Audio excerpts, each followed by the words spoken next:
الشيطان الرجيم بسم الله الرحمن الرحيم الحمد لله الذي نزل الفرقان على عبده ليكون للعالمين نذيرا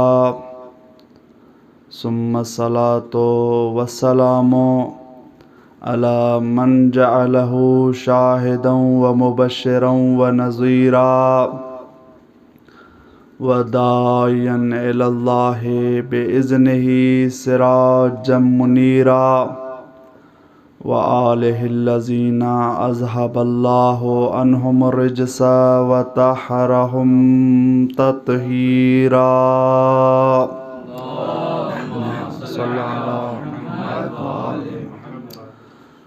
ولعنة الله على أعدائهم من يوم عداوتهم إلى يوم العقاب والجزاء أما بعد فقد قال سبحانه وتعالى في كتابه المجيد بسم الله الرحمن الرحيم ألم يجدك يتيما فآوى رب اشرح لي صدري ويسر لي أمري واحلل عقدة من لساني يفقه قولي صلوات اللهم صل على محمد وآل محمد۔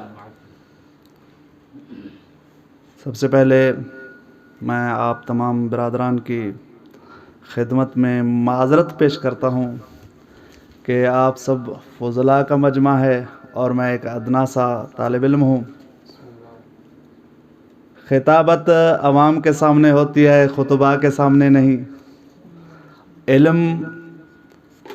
علم کی باتیں بھی عوام کے سامنے ہوتی ہے، علماء کے سامنے نہیں۔ میرے سامنے خطباء اور علماء بیٹھے ہیں، کوئی خطیبی بات نہیں، کوئی علمی بات نہیں، چند فقیرانہ باتیں ہیں۔ اگر آپ کے اذان عالی سماعت فرمائیں۔ آج جس ہستی کا ذکر کیا جا رہا ہے وہ کسی تعارف کی محتاج نہیں۔ حضرت ابو طالب سید البطحاء، بطحی کہتے ہیں اس کو جو فطین الذہن ہو، جس کی قربانیاں اپنی ذہنیت کی وجہ سے جو اعلیٰ درجے پر پہنچے اسے فطحی کہتے ہیں، اور جو ان اعلیٰ درجوں والوں کا سردار ہو اسے ابو طالب کہتے ہیں۔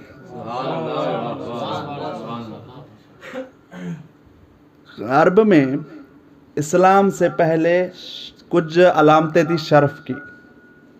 جس طرح اسلام کے آنے کے بعد شرف کی علامت کیا تھی؟ جنگ بدر میں شرکت، یہ ایک بڑا شرف ہے۔ تاریخ اسلام میں ہر وہ شخص جس نے جنگ بدر میں شرکت کیا ہے اس کو سابقون کا لقب دے کر شرف دیا گیا ہے۔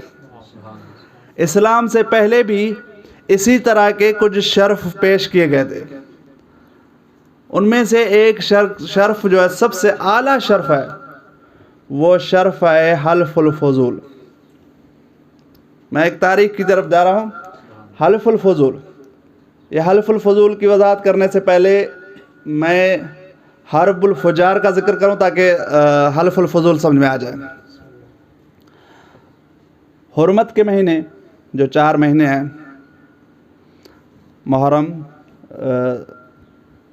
محرم ہے، رجب ہے، ذی القعدہ ہے اور ذی الحج۔ اگر اسلامی مہینوں کی ترتیب سے دیکھا جائے تو 4 مہینے حرمت والے مہینے ہیں۔ یہ اسلام سے پہلے بھی تھے، عربوں کے درمیان ان مہینوں کی حرمت تھی اور اسلام نے اسی حرمت کو نافذ کیا ہے۔ اور جو بھی شخص اگر ان مہینوں میں جنگ کرے یا جنگ کا ارادہ کرے اسے کہتے ہیں حرب الفجار۔ جس جنگ کی وجہ سے حرمت کے مہینے کا تقدس پامال ہو اسے جنگ کو کہتے ہیں حرب الفجار۔ اور تاریخ میں 4 مرتبہ حرب فجار لگی ہے، یعنی ایک دو مرتبہ لگی ہے، 1-2 مرتبہ لگنے جا رہی تھی، روکا گیا ہے۔ یہ میں ایک تاریخی پس منظر پیش کر رہا ہوں، انشاءاللہ آپ کے سماعت بلند ہیں، آپ جانتے ہیں۔ اور اتفاق کی بات یہ ہے، آج میں ایک تاریخی جملہ دینے جا رہا ہوں، اتفاق کی بات یہ ہے کہ چاروں مرتبہ حرب فجار لگانے والا ایک ہی خاندان تھا اور حرب فجار کو روکنے والا ایک ہی خاندان تھا۔ جس خاندان نے حرب فجار لگانے کی کوشش کی وہ بنو امیہ تھا، اور جس نے روکنے کی کوشش کی وہ بنو ہاشم کا خاندان تھا۔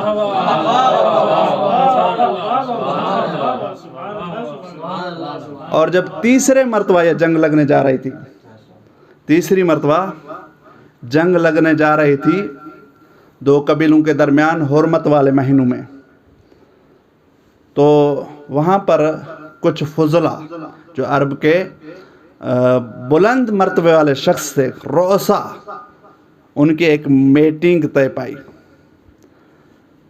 ان میٹنگ کی قیادت حضرت ابو طالب نے کی۔ اس میٹنگ میں طے یہ پایا کہ سب سے پہلے ہم حرمت والے مہینوں میں جنگ نہیں ہونے دیں گے۔ جنگ ہونے جا رہی تھی حرمتوں کے مہینے میں، اس جنگ کو روکنا ہے۔ اور اس کے بعد اس کے نیچے ذیل میں اور بھی شرائط لکھی کہ ہم ہر مظلوم کے حق میں کھڑے ہوں گے، چاہے وہ کتنا ہی کمزور کیوں نہ ہو، اور ہر ظالم کے مقابلے میں کھڑے رہیں گے چاہے وہ کتنا ہی طاقتور کیوں نہ ہو۔ اور اس پر ان فضلا کے، ان اہل شرف کے، ان رؤسا کے دستخط کیے گئے، جس کو حلف فضول کہا جاتا ہے۔ اور اس حلف فضول میں شرکت عرب میں ایک اعزاز سمجھا جاتا تھا، اور یہ وہ اعزاز ہے جس کی قیادت حضرت ابو طالب کر رہے تھے۔ درود پڑھیے محمد و آل محمد کی ذات میں۔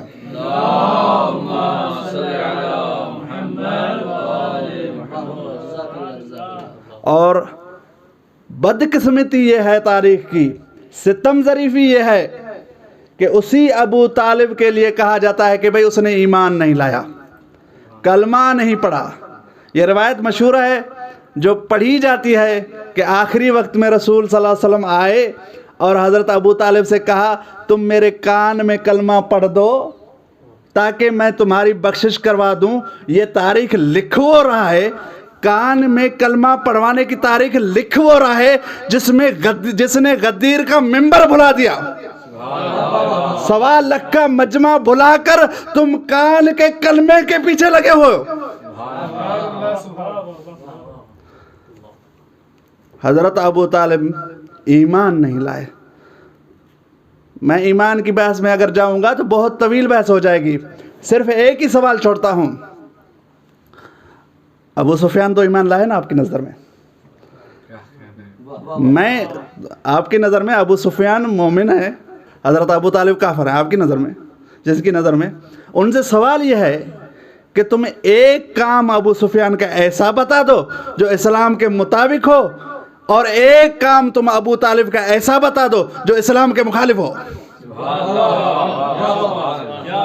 پوری تاریخ الٹ کر دیکھ لیں، تمام کتاب کے ورق اٹھا کر دیکھیں، تمہیں ابو سفیان کا ایک ایسا کام نہیں ملے گا جو اسلام کے موافق ہو، اور حضرت ابو طالب کا ایسا کام نہیں ملے گا جو اسلام کے مخالف ہو۔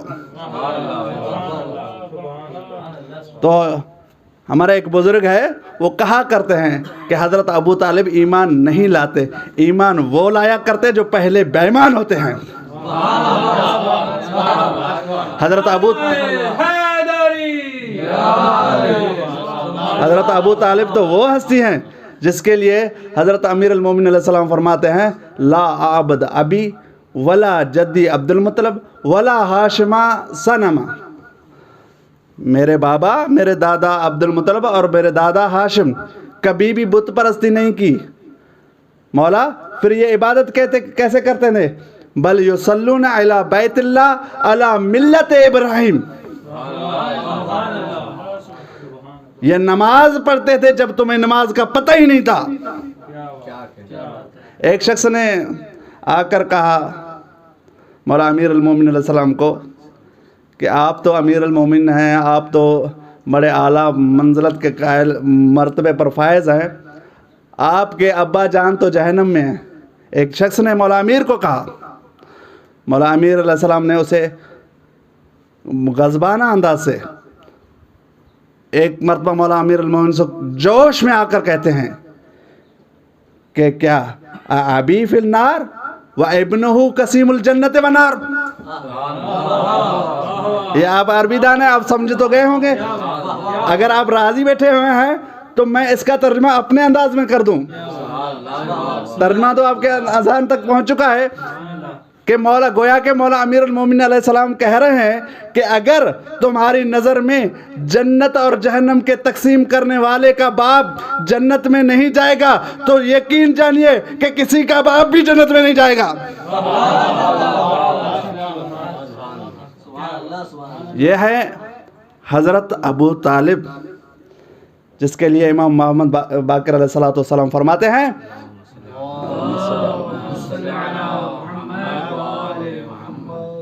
اگر پوری دنیا کے مومنوں کا ایمان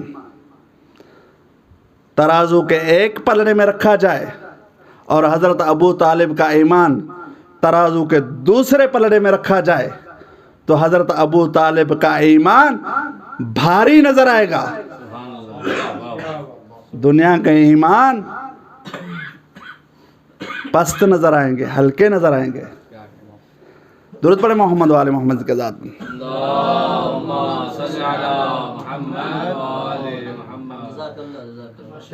اگر آپ راضی بیٹھے ہیں تو تاریخ کا ایک اور پس منظر پڑھ کے جائیں. آپ نے حدیث پڑھی ہے بہت مرتبہ سنائی ہے. یا علی اللہ یبغضک الا خبیث الولادہ. علی تمہارا دشمن خبیث الولادہ ہے. تمہارا دشمن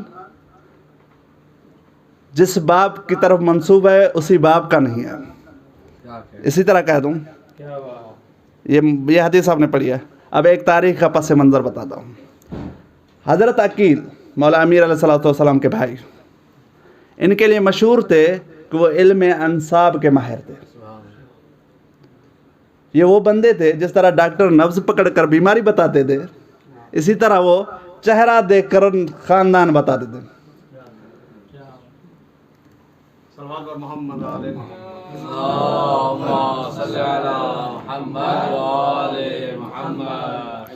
چہرہ بتا کر باپ کا نام بتاتے تھے حضرت عقیل. تو اس تاریخ میں سعید بن مسیب کے نام ایک شخص رہتا تھا. سعید بن مسیب تاریخ میں دو بندے ہیں. ایک امام زین العابدین کا صحابی ہے، وہ نہیں، اس سے پہلے ایک سعید بن مسیب. وہ خلافت میں بیٹھ کر کچھ باتیں کر رہا تھا. خلیفہ وقت کی خوشنودی خاطر وہ کچھ بیان کر رہا تھا، اور وہ بیان جو کر رہا تھا خاندان بنی ہاشم کے خلاف بیان کر رہا تھا. کیونکہ خلافت چل رہی تھی اسی خلافت میں. تو اچانک عقیل اٹھے اور اس کے اصلی باپ کا نام بتا دیا. اب ہمارے ہاں کہتے ہیں جھنڈے والی کا بیٹا. وقت نہیں ہے تو اگر ورنہ جھنڈے کی تاریخ بھی بتا دیتا کہ اس کے اصلی باپ کا نام بتا دیا کہ آپ تو فلاں کے باپ ہے لیکن کہلواتے مسیب کے بیٹے ہیں. جب یہ بتا تو اس نے حضرت عقیل سے بدلہ لینے کی خاطر، تاریخ کا پہلا شخص ہے جس نے کہا تھا کہ عقیل کا باپ کافر ہے. تاریخ کا پہلا شخص ہے جس نے کہا تھا عقیل کا باپ کافر ہے. سعید ابن مسیب کے نام سے مشہور ہے لیکن سعید ابن فلاں ہے وہ. اب ایک جملہ کہنے دیجئے کہ صرف علی وہ نہیں ہے کہ جس کا دشمن خبیث الولادہ ہے، بلکہ علی وہ ہے جس کے باپ کا دشمن بھی خبیث الولادہ ہوتا ہے. حضرت ابو طالب کا دشمن بھی خبیث الولادہ ہے. اور وہی خباثت آج کی تاریخ دانوں میں پائی جاتی ہے. آج بھی لوگوں میں یہ پائی جاتی ہے کہ حضرت ابو طالب کے خلاف وہ بکواس کرتے ہیں. ورنہ حضرت ابو طالب وہ شخص ہیں جو حمایت رسول میں ہر وقت کھڑے رہے تھے. دعوت ذوالعشیرہ سے لے کر اپنی وفات تک جس نے ہر سانس رسول کی حمایت کی وہ کافر ہو گیا، اور اعلان اسلام سے لے کر صلح حدیبیہ تک ہر مقام پر ظاہراً اعلاناً رسول کے مقابلے میں لشکر کی سپہ سالاری کی، اور صلح حدیبیہ سے لے کر موت تک ہر وقت پیغام رسول کی مخالفت کی، اسے آپ نے مسلمان بنا دیا۔ سبحان اللہ۔ جو شخص اسلامی اسی لیے لایا تھا کہ اگر مسلمان نہیں ہوں گا تو مارا جاؤں گا، جو موت کے ڈر سے اسلام لائے وہ مسلمان ہو گیا، اور جس نے ہر پیغام پہ ہر مقام پہ رسول کی حمایت کی وہ کافر ہو گیا۔ آخری جملہ ہے کہ آقا سوئے ہوئے ہیں۔ ابھی نام لینا ہمارے پاکستان میں تو جرم ہے، نام لوگے تو 6 سال کی سزا پائی جائے گی، 6 ماہ کی قید ہے۔ جس کا نام لینے سے 6 ماہ کی قید ہو، اس کو امام بنانے میں کتنی قید ہوگی؟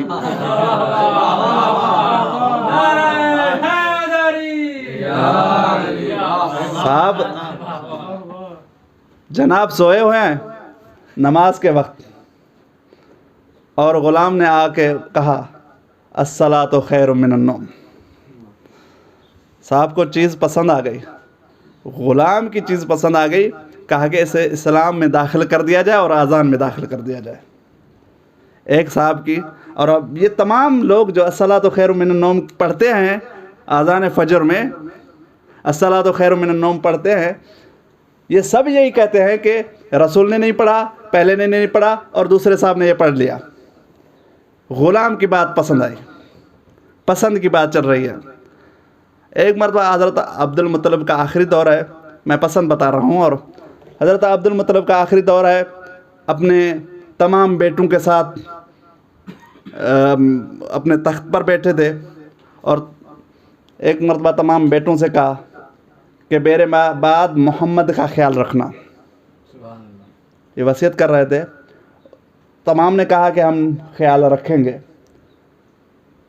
اور جب تمام سے مطمئن ہوئے تو ایک مرتبہ حضرت مصطفیٰ کی طرف دیکھا، کہا کہ بیٹا محمد یہ تمہارے چچا بیٹھے ہیں، جس کو آپ چاہیں پسند کرنے آپ کی پرورش وہ کرے گا۔ تمام چچا بیٹھے ہیں، حضرت محمد صلی اللہ علیہ وسلم نے ایک ایک کے چہرے کی طرف دیکھا، حالات استقبال کو دیکھتے ہوئے مصطفیٰ نے حضرت ابو طالب کو دیکھا اور حضرت عبد المطلب سے کہہ دیا کہ مجھے یہ شخصیت پسند ہے۔ اب دیکھیے، ایک غلام کی پسند کو آپ نے اسلام کا جز بنا دیا، اور مصطفیٰ کی پسند کو آپ نے اسلام سے خارج کر دیا۔ آپ کیسے مسلمان بن گئے؟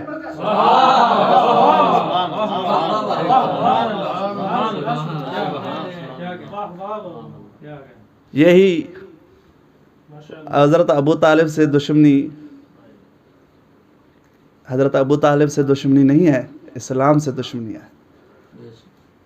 دو شخصیتوں ہر دور میں، دو شخصیت، اسلام کو جب بھی ضرورت پڑی، اسلام کی حمایت تلوار کے ذریعے سے یا قبائل میں اٹھ کر اسلام کی حمایت ایک مرد نے کی اور ایک خاتون نے کی۔ جب اسلام تازہ تازہ آیا تو اسلام کی حمایت حضرت ابو طالب اور خواتین میں سے حضرت خدیجۃ الکبریٰ نے کی۔ ان دونوں کی رحلت کے بعد ان کی ذمہ داریاں ان کی اولادوں نے اٹھائی۔ ابو طالب کے بیٹے علی نے اسلام کی حمایت کی ذمہ داری اٹھائی، اور خدیجۃ الکبریٰ کی بیٹی جناب فاطمۃ الزہرا سلام اللہ علیہا نے اٹھائی، اور انہوں نے اس ذمہ داری اٹھانے میں اتنی تکلیفیں حاصل کی کہ ایک دور فاتح خیبر کی گردن میں رسی آ چکی تھی، اور فاطمہ کی، رسول کی بیٹی فاطمہ کا گھر جلایا گیا صرف اسلام کی حمایت کی خاطر۔ میں کسی مقام کی جانب جانا چاہتا ہوں۔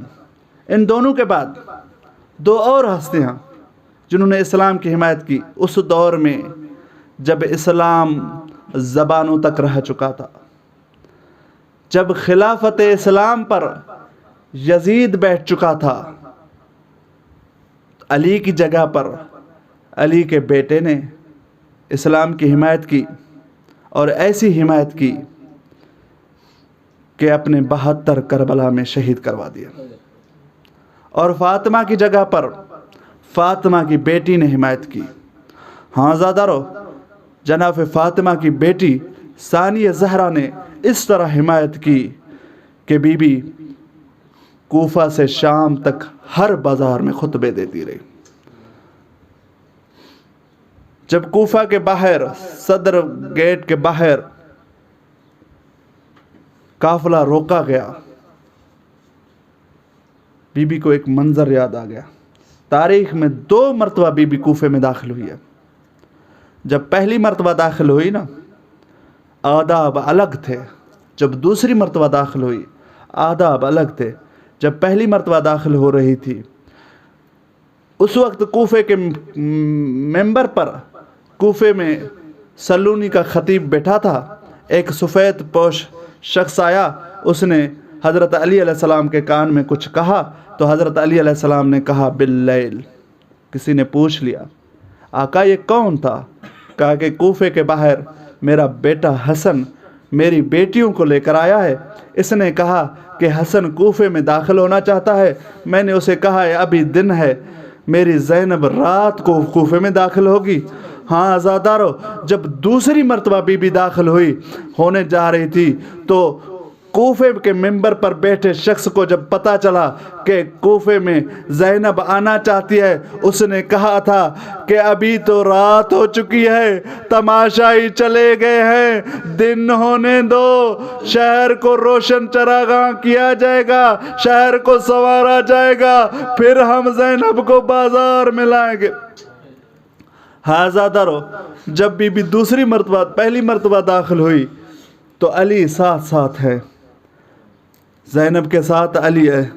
ہر مقام پر علی تھوڑا تھوڑا فاصلے پر پوچھتے تھے کہ بیٹی تھک تو نہیں گئی؟ ہاں زادارو، ایک مرتبہ حضرت علی نے بی بی کا محمل رکوایا، بی بی کو کہا زینب بیٹا تھوڑا عماری کا پردہ اٹھاؤ۔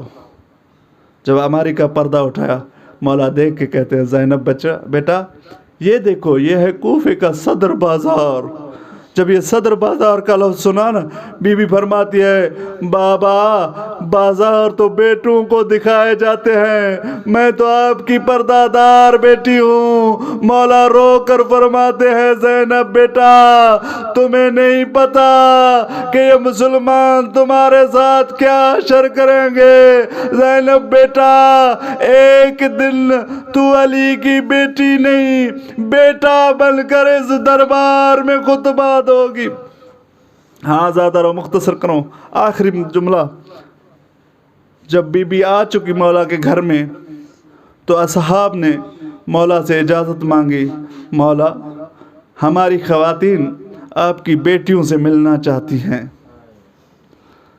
ہاں زادارو، کتنا دردناک منظر ہے۔